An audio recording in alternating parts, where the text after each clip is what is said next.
Assalamu alaikum wa rahmatullahi wa barakatuh, ma chère sœur, mon cher frère.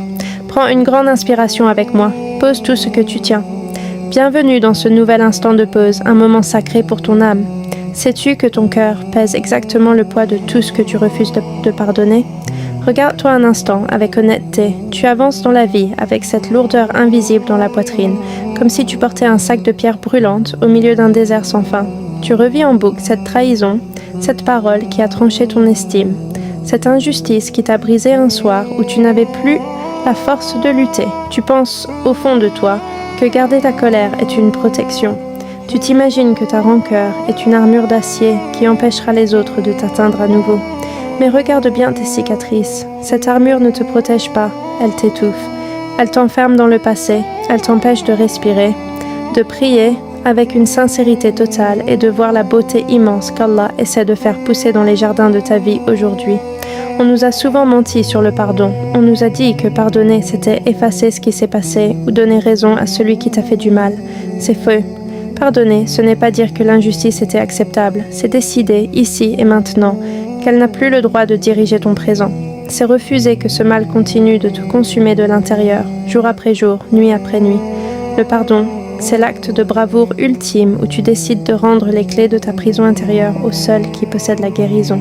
Pourquoi laisses-tu une personne qui ne pense peut-être plus à toi occuper tout l'espace de tes pensées et de tes prosternations?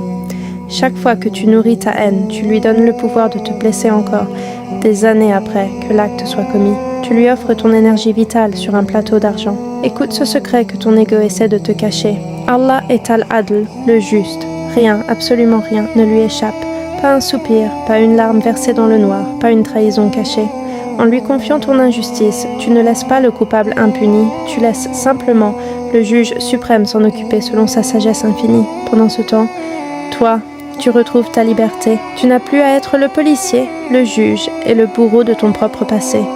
Il n'y a aucune paix possible dans un cœur qui cherche la vengeance. La vengeance appartient à la poussière de la terre. Le pardon appartient à l'immensité du ciel. Regarde la pluie. Elle est douce, elle est humble, elle ne choisit pas sur quel sol elle tombe sur la terre aride comme sur la terre fertile et elle purifie tout ce qu'elle touche sur son passage. Sois comme cette pluie, laisse l'eau du pardon laver les recoins sombres de ton âme. Libère les autres, non pas parce qu'ils le méritent, mais parce que toi, tu mérites la paix. Laisse la poussière du passé retomber enfin. Ce n'est pas de la faiblesse, c'est une alchimie divine, c'est transformer ton amertume, ce plomb qui te tire vers le bas, en une sagesse dorée qui brille et qui inspire ceux qui t'entourent. Aujourd'hui, fais ce choix radical. Ne le fais pas par obligation, fais-le par amour pour toi-même. Fais-le pour ta relation avec ton Seigneur, pour que tes nuées s'envolent vers le ciel sans être alourdies par le poids de la rancune. Ouvre les portes de ta cage, regarde ce poids qui t'empêche de t'élever et lâche-le. La rancœur est un poison que l'on boit chaque matin en espérant que l'autre en meure. Arrête de te punir pour les fautes des autres. Tu as déjà assez souffert, il est temps de guérir. Si tu savais quelle lumière éblouissante t'attend derrière la porte étroite du pardon, serais-tu prête à lâcher ton dernier morceau de colère aujourd'hui? Prends le temps de ressentir cette question dans chaque cellule de ton corps. Si tu es prête à entamer ce voyage difficile mais libérateur, écris simplement le mot « paix » en commentaire. C'est ton engagement envers toi-même. On se retrouve au prochain épisode pour apprendre à transformer tes cicatrices en étoiles de guidage. Qu'Allah apaise ton cœur, qu'il purifie ton âme et qu'il t'accorde la force des grands cœurs. Paix sur toi.